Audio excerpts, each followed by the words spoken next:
Hi guys, welcome back to another episode of the Storytime Society. I'm your host Jamie and I'm so happy you're here. I'm so glad you're alive as always. Heavy on the glad you're alive. Seriously, take a moment to pat yourself on the back and realize that sometimes waking up in the morning, getting out of bed, brushing your damn teethers can be a struggle. And even if you didn't do that, even just opening your eyes is honestly, it deserves a pat on the back, and I love you. Okay, anyways, let's get into today's episode.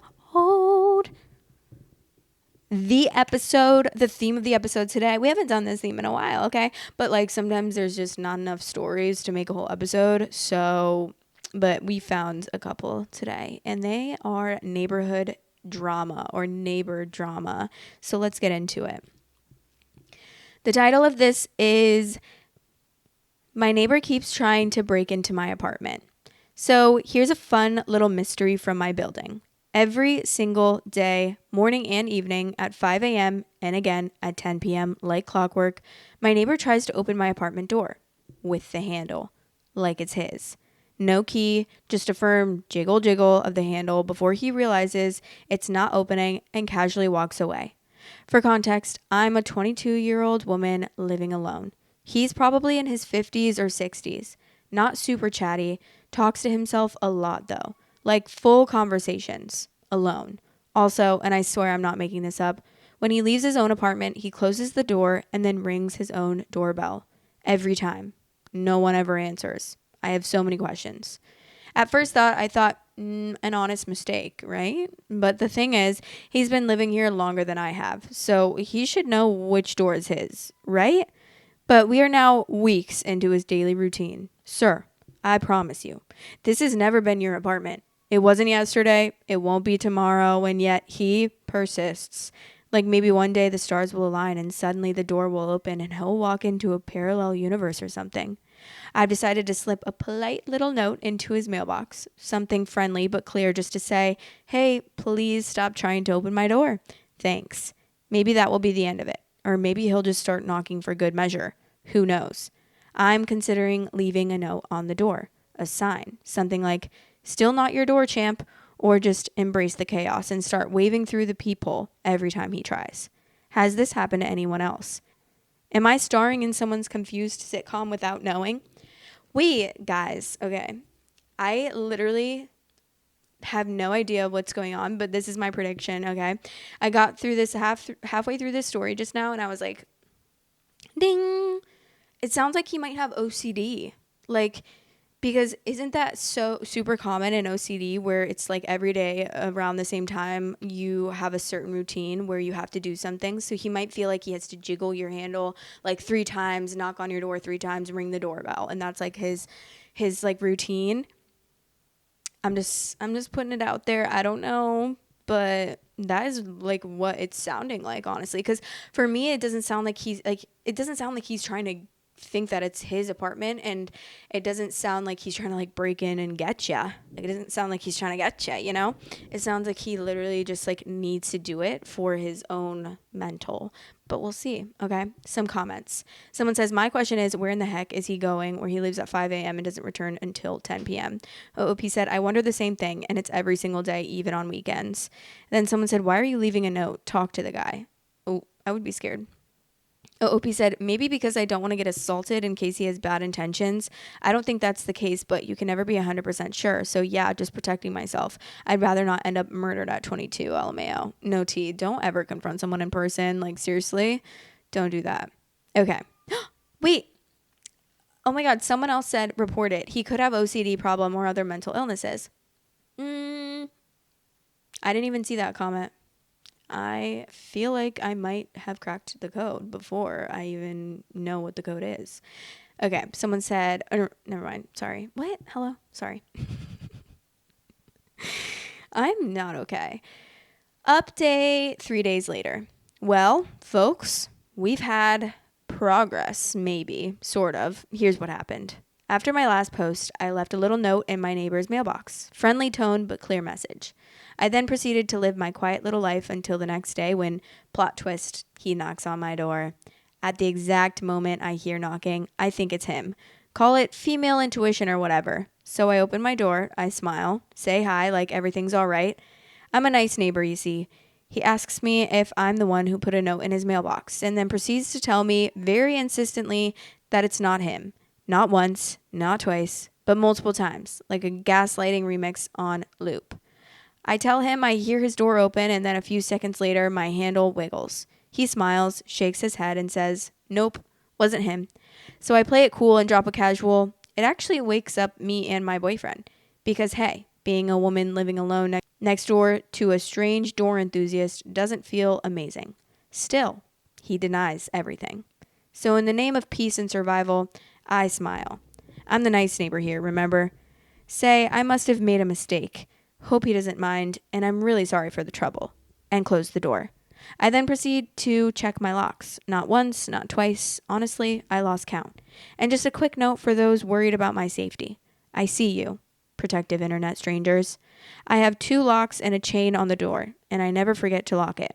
I even check it multiple times a day when I'm home. We're staying safe and paranoid. The ultimate combo. Now here is the fun part. This morning, for the first time in ages, no door handle rattle, which strongly suggests, yeah, it was him. Surprise! I'm really not surprised. A miracle? Or maybe he really walked into a parallel universe. But my bet is he just realized I knew what he was doing. But because there's always one, around 4 a.m., I heard him open and close his door twice. Like full door theatrics. Open, close, lock, repeat. Not quietly, not once, twice.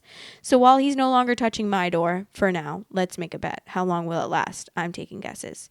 He's still apparently living out some kind of nocturnal hallway ritual. Don't ask me why. The hallway spirits, maybe. Or OCD, as many of you suggested. So yeah, we're celebrating small wins. For now, my door gets to rest in peace. Let's hope it stays that way. And let's all repeat it together. Some doors just aren't yours, buddy. Well, I'm so glad. I really hope that everything is well with you and that you are going to be safe. It does really sound like OCD, but the fact that he didn't admit it is a little bit weird to me. And why would he just not say "Oh, sorry, I just have a problem with that" or something? I don't know. That's what I would say. I'd be like, "Oh my God, I'm so sorry." Yeah, that's I don't know. Maybe he doesn't want to talk about it.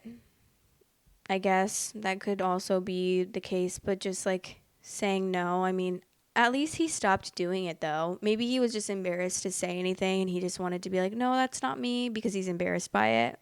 Honestly, the empath in me is saying that he probably was just embarrassed and he doesn't want to admit that that was actually him doing that, because obviously being confronted about that, even though it was just a nice kind note, can still be I don't know. I'm giving this guy the benefit of the doubt, because if he does have OCD, I don't want to make him out to be he's a creepy person just because of that. But he could be a creepy person. But that's not really what I'm gathering from the information given. Okay, someone said, my mom is in memory care, and there was a gentleman that had to open every single door on the floor and would walk in a circuit around the entire floor and open every door, complete a tour, and repeat. He kept scaring my mom. He started going in her room and staring at her when she complained. They moved her room, and he still visited her. They finally put up a camera and proved that he was doing it and entering her room to menace her. I believe they finally asked his family to move him. Dandy Fox responded, I used to work in a senior community in the assisted building, and we had a lot of people that would knock on doors, ring doorbells, or try to get into other people's rooms. We had one guy who thought he was in the barracks in the army. Another thought he was in a hotel and was looking for his wife. Neither one of them would remember the interaction the next morning. Usually these behaviors meant one of two things: UTI or worsening Alzheimer's or dementia. UTI way more often than you would think. It literally makes people crazy. UTI? UTIs make people crazy like that? Wait, is this the right UTI? Clarice Fairchild said, weirdly enough, I work in a drug and alcohol rehab, and the combo of alcohol users being given Ativan while also coming in with a raging UTI always results in what we call the Ativan shuffle, and the things they can do when that happens can be kooky. One needed to be one-on-one because they wanted to swan dive out of the first floor window. One used a lighter to try to melt a button on the coffee machine, and when we tried to stop them, said, "No, I have one just like this at home. This is the right way to do it." One was burning the fuzz off their sweatshirt because they thought it was bugs. My favorite will always be the one who offered to give my tech a foot job. Never fails to make me chuckle. I am actually with a raging UTI. That is wild. And am I interpreting this wrong? Because I'm learning so many new things about a UTI. Someone said, "Wait, for real? I had a very strange summer when I was 19. I don't remember it fondly. It felt like I was going crazy. I also kept a UTI secret that summer because my parents didn't know I was sexually active, and I didn't know UTIs could kill you. Never did see a doctor about it. It was the worst summer of my life. I remember it like a fever dream." Oh, well, you actually, if you're listening to this and you don't know, you don't need to be sexually active to get a UTI. You can get UTIs from wearing like a bathing suit for too long. There are other ways that you can get UTIs. I got a UTI before I'm pretty sure I was even sexually active. Or when I was like, I'm at one point, my junior or senior year, I don't know, I went celibate for a while. Because I didn't have a boyfriend, and like I hooked up with a few people, and then like I kind of just, I think, I don't know what it was. Maybe it was trauma, but like I just kind of wanted to be celibate for a while. So I was celibate for a while, and I'm pretty sure I had gotten a UTI during that time. And yeah, but if you're younger and you're watching this, just know you don't need to be sexually active to get a UTI, but I'm learning this right now that you can die from a UTI. So please, if you have a UTI, do not let it go untreated. That is actually so scary, and I wouldn't actually be so sad if any of you died from a UTI. That seems, I wonder how painful that would be too. UTIs, like, they're just actually so annoying, and it's not even that they're like painful in a weird way, because it's like it's just like, for me, it's like when I had a UTI, felt like I had to pee all the time, but I would sit on the toilet and no pee would come out. It was that like burning sensation where it feels like you have to pee and you actually don't have to pee. It was so annoying. I hated it. Okay, the title of the next story is "My Neighbor Called the Cops on Me for Shots Fired, but There's More." Oh. I've been hearing a pounding sound in my apartment for about a month. I can't tell where it's coming from, but it wakes me up from a dead sleep. I haven't had a full night's sleep since the beginning of the year because of this. I searched the neighborhood thinking it might be a construction site, made a formal complaint to the city, and left a note for my landlord. No one could help me. It's like I was hearing things.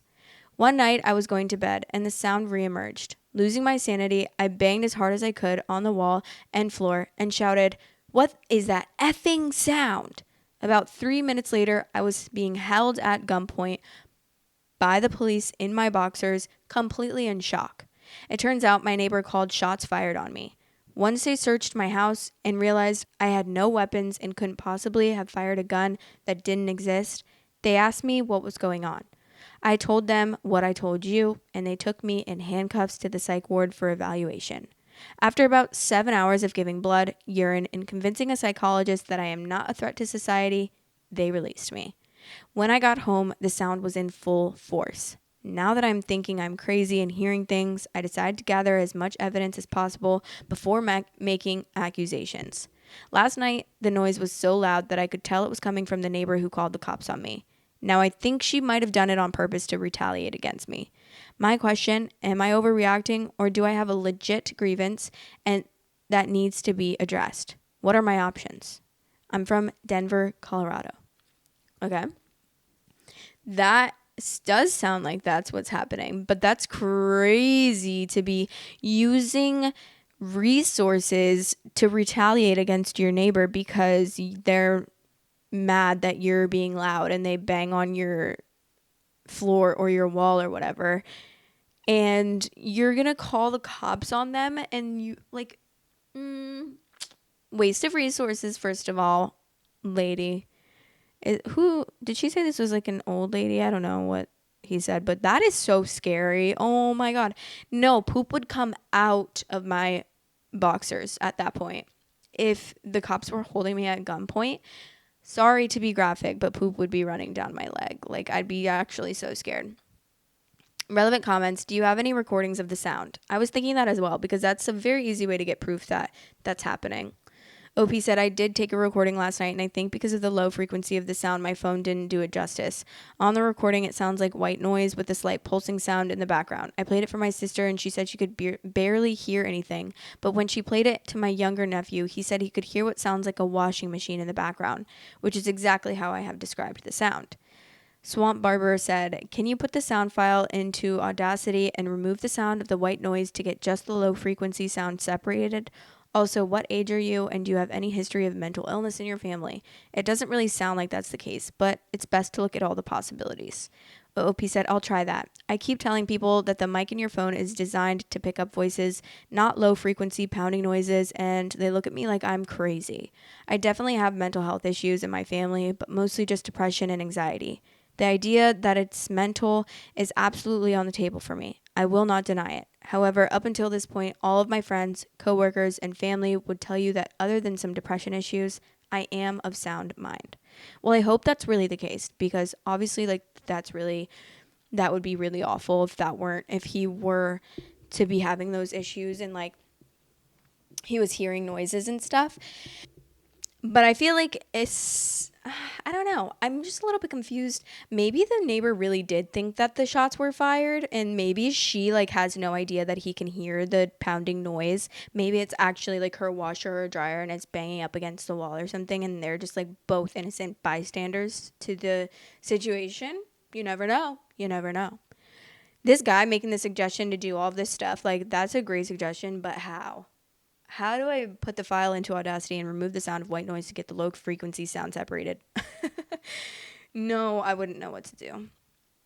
Someone said, have you been able to record any of the noises? If not, it's entirely possible you're experiencing auditory hallucinations, which can be a symptom of several health issues. If your neighbor upstairs or next door is hearing the same thing and you can both record them, your next step is probably the two of you reaching out to your landlord. Okay, there's 2 edits. And they say, the responses so far have been basically reaffirmed what I was dreading. I'm going to have my sister come over and listen for the sound. If she tells me she can't hear it while I can, I'm going in for counseling. Here is hoping she hears it. Edit 3, thanks to everyone who is helping me figure it out. Pretty much everyone is on the same boat right now, so I won't be responding much. This weekend, my sister and my best buddy are going to stay with me and see if they hear it. I'll let you guys know how it goes. Sorry, legal advice. This turned into more of a psychological thing, but I hope to return with an update on if anything comes of this legally for sure. I secretly am hoping that my neighbor is running a meth ring and my super hearing saved the day, but we shall see. Okay, well, I'm interested in seeing what this is. I really, really, really hope for the best for him, honestly. I hope that this is a happy ending story and not, obviously, like, I wouldn't wish that on someone to have, like, mental illness, but also at the same time, I don't want to, like, speak down on him and be like, that's gonna I don't know what I'm saying. You know what I mean? I'm like, I hope this is a happy ending. Obviously, the happy ending would be the fact that his sister hears the noise. Okay, period, T, clock it. February 14th update. As much as I would love to tell you differently, the sound is unfortunately not real. I know there was a lot of speculation as to the validity of the sound, and to be honest, I'm still not 100% sure there wasn't some sort of triggering sound to begin with. However, the police, my neighbor, a local business I accused of making the sound, a local construction area I accused, my sister, and my best buddy couldn't hear the sound when I very definitely could. As it turns out, binge drinking almost every weekend for the entirety of my 20s and early 30s caused my liver enzymes to be elevated. In some cases, people with elevated liver enzymes experience mental side effects, especially if you have an undiagnosed anxiety disorder like I just found out. I am one of those people. I essentially drank myself into psychosis and made my anxiety worse. I have a scheduled appointment with a counselor and will be put on some sort of meds for sure. Thanks to everyone who had suggestions of what the sound might be. And sorry, legal advice, for not being about legal stuff.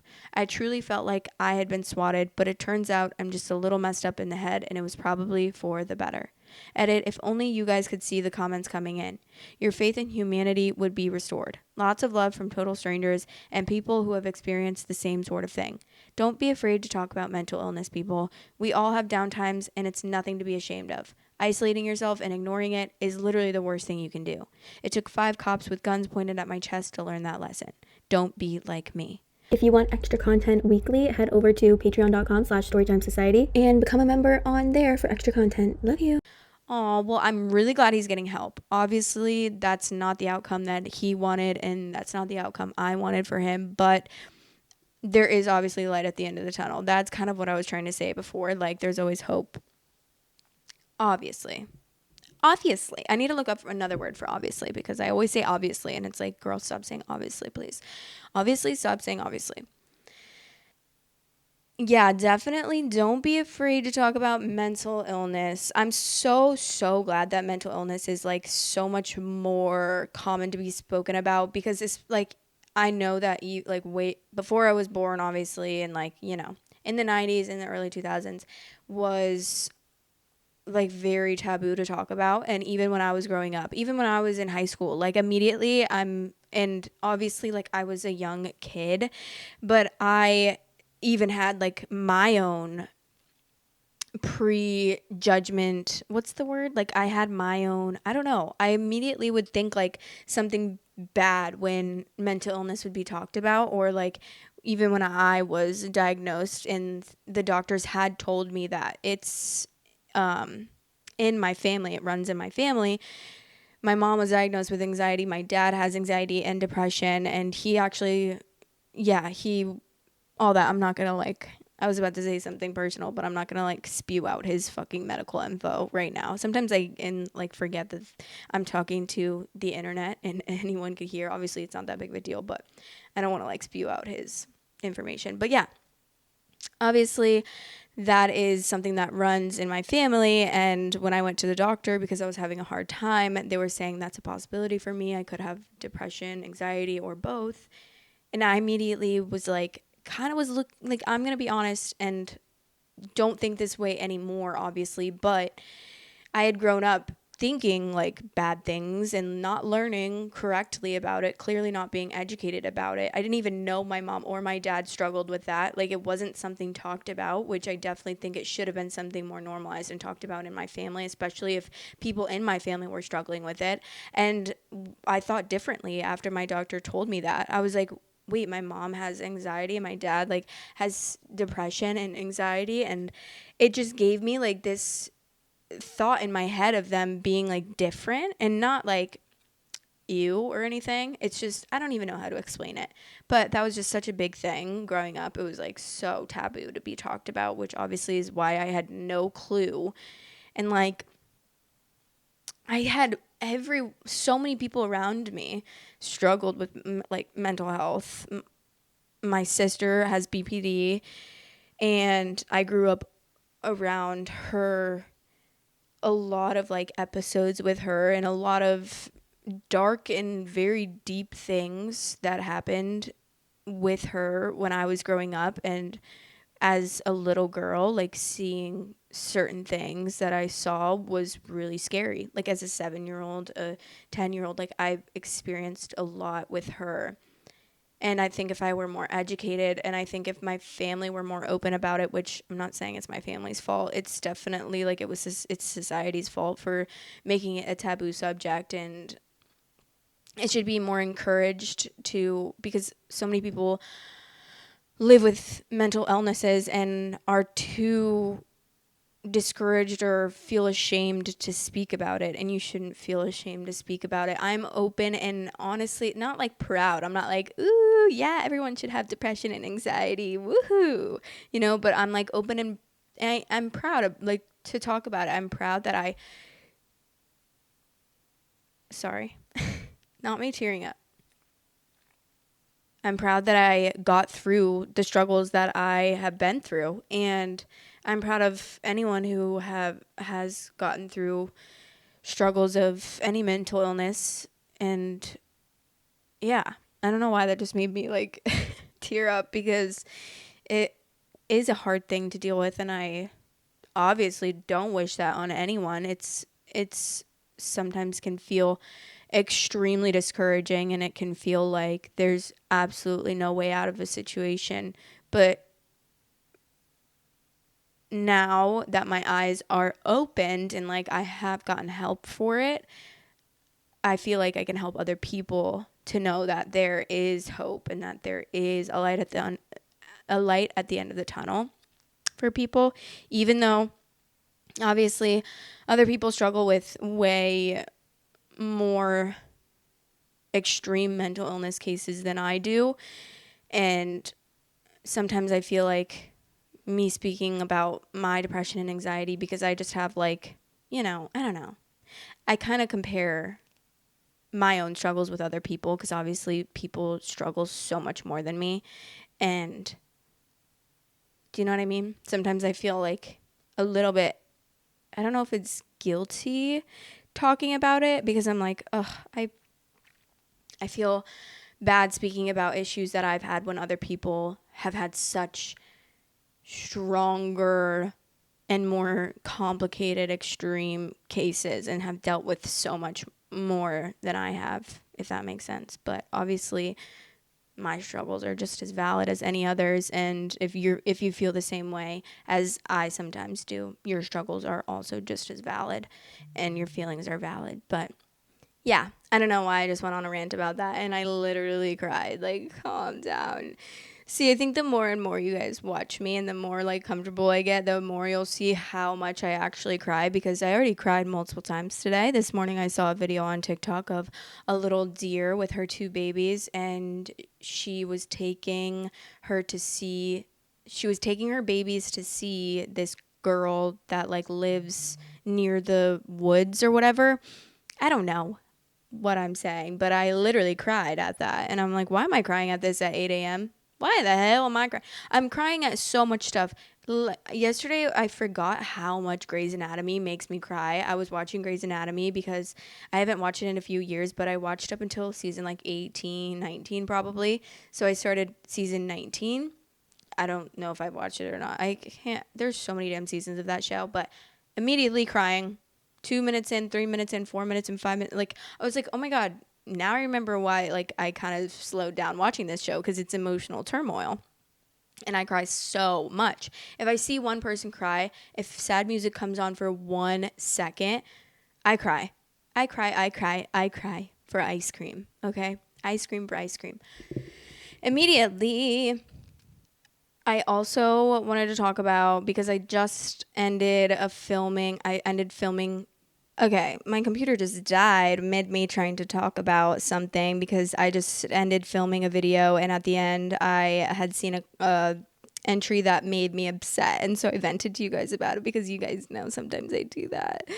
I get ahead of myself, but I just wanted to talk about the positive comments that I get now, because I get so many more positive comments than hate comments, and sometimes I let the hate comments get to me, when in reality I need to check myself, because I let one stupid, barely even hate comment, it's just like criticism, get to me so much, when I should be looking at but I try not to let like the positive comments get to me too much either, you know what I mean? Because I know that like I don't know, do you know what I mean? Like, I don't want to put myself on like a pedestal in my head or anything. I never want to like take all of these comments and let them really get to my head and be like, I'm the best person you've ever seen in your entire life and you should worship me, you know? Like, I don't want to become that type of person. So I try to take it in and be like, that's so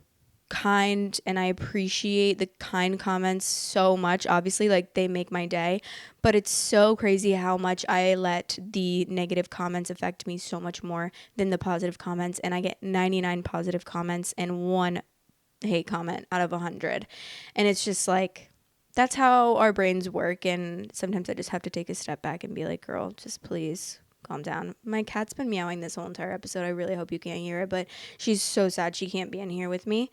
And I gotta go. I love you guys so much. And thank you so much for being so kind to me.